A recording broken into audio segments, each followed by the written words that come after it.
కాంగ్రెస్లోకి పోచారం ఆపరేషన్ ఆకర్ష్ని వేగవంతం చేసింది కాంగ్రెస్ పార్టీ. నిన్న సీఎం రేవంత్ పోచారం ఇంటికి వెళ్ళి సాధారణంగా స్వాగతించారు. ఆయన వెంటనే ఓకే చెప్పారు. ఆయనకు మంత్రి పదవి కూడా ఆఫర్ చేశారనేది ఒక టాక్ సార్.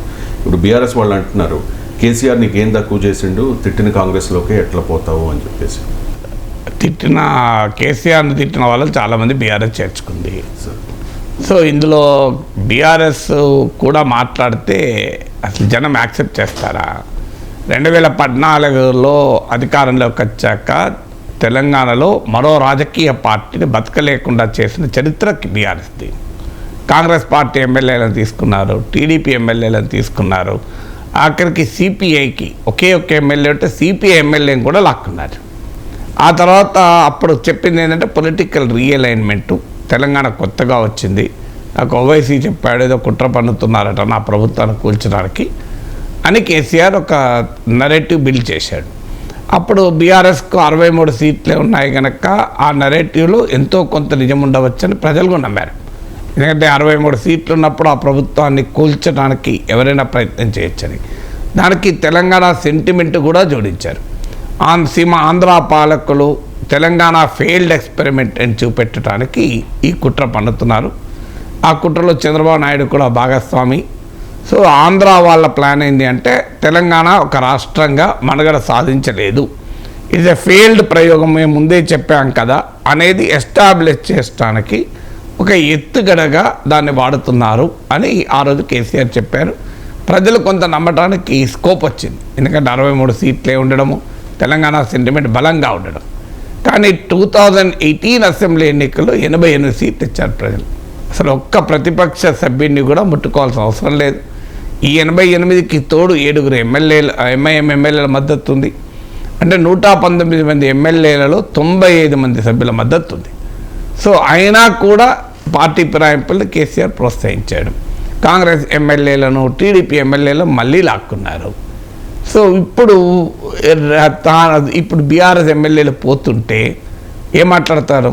అప్పుడు ఆ టీడీపీ ఎమ్మెల్యేలని కాంగ్రెస్ ఎమ్మెల్యేలు పార్టీ ఫిరాయిస్తే యాక్షన్ తీసుకోకుండా అప్పటి స్పీకర్ అయిన పోచారం శ్రీనివాసరెడ్డికి ముఖ్యమంత్రి కదా చెప్పింది. లేకపోతే పోచారం శ్రీనివాసరెడ్డి సొంతగా ఆ ఎమ్మెల్యేల పైన డిస్క్వాలిఫై చేయకుండా ఉన్నారా?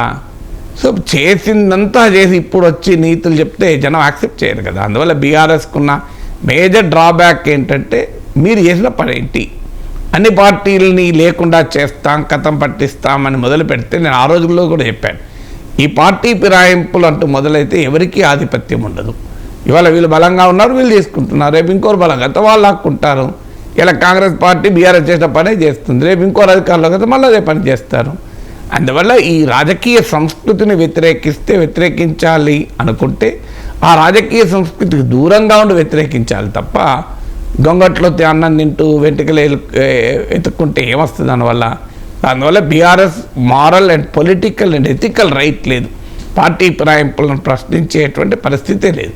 మీకు 63 మంది ఎమ్మెల్యేలు ఉన్నారు, కాంగ్రెస్కి 64 ఉన్నారు. సో నీవు చెప్పిన ఇదే నిరదాక్ష అంటున్నారు.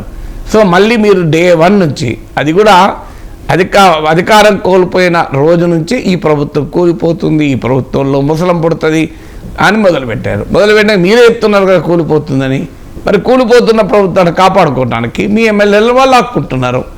సో మీరు పొద్దున్న లేస్తే కూలిపోతుంది అని డే 1 నుంచి మొదలుపెట్టి ఎవరితోనైతే కూలిపోతుంది అనిపిస్తున్నారో వాళ్ళే వెళ్ళి కాంగ్రెస్లో చేరాడు. సో అందువల్ల రాజకీయంగా మనకు బలం ఉన్నప్పుడు చలాయిస్తే, బలం లేనప్పుడు అవే నీకు రుగ్మతలుగా మారుతాయి. నీకు ఆరోగ్యంగా ఉన్నప్పుడు అడ్డగోలుగా లైఫ్ స్టైల్ ఉందనుకోండి, వయసులో ఉన్నప్పుడు నీ లైఫ్ స్టైల్ ఇష్టం వచ్చినట్టు ఉందనుకోండి, వయసు మీరినాక blood pressure, diabetics, heart problems అన్నీ వస్తాయి. అందువల్ల తెలివైన వారు ఏం చేయాలంటే యంగ్ ఏజ్లో ఉన్నప్పుడే లైఫ్ స్టైల్ డిజార్డర్స్ లేకుండా జాగ్రత్త పడాలి, ఒక హెల్తీ లైఫ్ స్టైల్ అలవర్చుకోవాలి. అప్పుడు ఓల్డ్ ఏజ్ వచ్చాక నువ్వు ఆరోగ్యంగా ఉంటావు. ఓల్డ్ ఏజ్ వచ్చాక నిద్రలేస్తే ఏమొస్తుంది? ఇప్పుడు బీఆర్ఎస్ చాలా యంగ్ ఏజ్లో ఉన్నప్పుడు, చాలా బలంగా ఉన్నప్పుడు ఏ పార్టీని బతకనివ్వలేదు, ఎవరిని మాట్లాడనివ్వలేదు. సో ఇప్పుడు అవన్నీ కూడా రుగ్మతలుగా మారి అటాక్ చేస్తున్నాయి. అందువల్ల ఇప్పుడు అయ్యో అంటే ఏమొస్తుంది? సార్ అప్పుడు బీఆర్ఎస్ చేసిన తప్పు అయితే ఇప్పుడు కాంగ్రెస్ చేసేది కూడా తప్పే కదా. తప్పే, మరి ఎవరు చేసినా తప్పే. నేను అదే చెప్పింది కదా, రాజకీయ పార్టీలు ఎవరైనా ఫిరాయింపుల సంస్కృతి ప్రోత్సహించడం తప్పే, దాంట్లో డిస్ప్యూట్ ఏమున్నది. మరి ఎందుకు కాంగ్రెస్ పార్టీ బీఆర్ఎస్ ఎమ్మెల్యేలని బీఆర్ఎస్ నాయకుల్ని చేర్చుకోవడానికి ఇంట్రెస్ట్ చూపిస్తుంది? అది కాంగ్రెస్ పార్టీని అడగాలి, నన్ను అడిగితే నేనేం చెప్తాను. వాళ్ళ వ్యూహం ఏమైంది? వాళ్ళ వ్యూహం ఏమున్నది, బలపడాలి, బీఆర్ఎస్కి మరింతగా బలహీనపరచాలి. ఇప్పుడు బీఆర్ఎస్ ఆల్రెడీ 17% ఓటింగ్ పడిపోయింది. బీఆర్ఎస్లో నాయకులకు విశ్వాసం సన్నగిల్లుతోంది. తమ పార్టీని బలోపేతం చేసుకోవాలి. అందువల్ల రేవంత్ రెడ్డి తన పరిస్థితిని మెరుగుపరుచుకోవాలి. ఇందులో భాగంగా ఎక్కువ మంది ఉంటే ఏ ప్రాబ్లం ఉండదు. రేపు కాంగ్రెస్ పార్టీలో కుమ్ములాటల వల్ల కూడా ప్రమాదం ఉండదు ప్రభుత్వానికి. 100 మంది ఉన్న తర్వాత ఎవరు కుమ్ములాటలు చేస్తారు? అందువల్ల ఇప్పుడు 64 పార్టీకి వచ్చాయి. స్టేషన్ సికింద్రాబాద్ కంటైన్మెంట్తో 65 వచ్చాయి. సిపిఐ మద్దతు 66 అయింది. ఎంఐఎం మద్దతు 73 అయింది. ఇప్పుడు ఆల్రెడీ 5 బీఆర్ఎస్ ఎమ్మెల్యేలు వచ్చారు, 78 వచ్చింది. ఇంకో 20 మంది చేరుతారని చెప్పి దాన నాగేందర్ అంటున్నాడు. వాళ్ళు కూడా చేరితే 98 అవుతుంది. సుమారు 100 మంది ఎమ్మెల్యేలు అంటారు. అప్పుడు కాంగ్రెస్లో ఎన్ని గ్రూప్ తగాదాలున్నా, కాంగ్రెస్లో ఎన్ని అనైక్యతలున్నా, ఎన్ని కుమ్మలాట్లున్నా కాంగ్రెస్ ప్రభుత్వం డోకా ఉంటుంది కదా. 100 మంది ఎమ్మెల్యేల మద్దతు ఉంటే. అందువల్ల ఆ రోజు కేసీఆర్ ఎందుకు చేశాడు, ఈరోజు రేవంత్ రెడ్డి అందుకు చేస్తున్నాడు. తేడా ఏమున్నది? తన ప్రత్యర్థులు బలహీనపరచడానికి చేసేటువంటి ఒక ప్రయత్నం. ఎందుకంటే బీజేపీ రూపంలో ఒక బలమైన ప్రతిపక్షం కూడా ముందుకు వస్తుంది. అందువల్ల తాను సర్వశక్తులు కూడగట్టుకుంటేనే అన్నీ ఉన్న అన్ని హంగులు ఉన్న బీజేపీని తెలంగాణలో ఎదుర్కోగలదు కదా. అందువల్ల ఇప్పుడు కాంగ్రెస్ పార్టీ తీసుకోకపోతే బీజేపీ తీసుకుంటారు వాళ్ళందరినీ. ఇప్పుడు కాంగ్రెస్ పార్టీ నేను రాజకీయంగా ఇలాంటి పని చెయ్యను అని కనుక ఒక శపథం చేసి నేను ఈ పరాయింపుల సంస్కృతి దూరంగా ఉంటానంటే బీఆర్ఎస్ ఎమ్మెల్యేలతో కాంగ్రెస్లో బీజేపీలో చేరుతారు.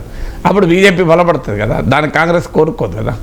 కేసీఆర్ ఎంతో నమ్మి ఎంతో మంచి మంచి పొజిషన్స్ ఇచ్చిన కేకే ఇప్పుడు పోచారం, గతంలో కడియం శ్రీహరి లాంటి వాళ్ళు పార్టీని విడిపోయారు సార్. దానం నాగేందర్ నిన్న ఒక విషయం చెప్పారు, ఒక 20 మంది రెడీగా ఉన్నారు, త్వరలో కాంగ్రెస్లోకి రాబోతూ ఉన్నారు అంటూ.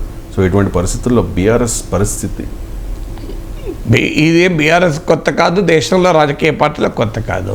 మీకు వైఎస్ఆర్ కాంగ్రెస్ పార్టీ నుంచి 23 మంది ఎమ్మెల్యేలు టీడీపీకి వెళ్ళారు.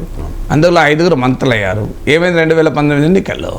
వైసీపీ బలహీనపడదా? అప్పుడు కూడా ఇలాగే అన్నారు, జగన్ నాయకత్వం అయిపోయింది, ఇక జగన్ పని అయిపోయింది, జగన్ మీద నమ్మకం లేదు అన్నారు.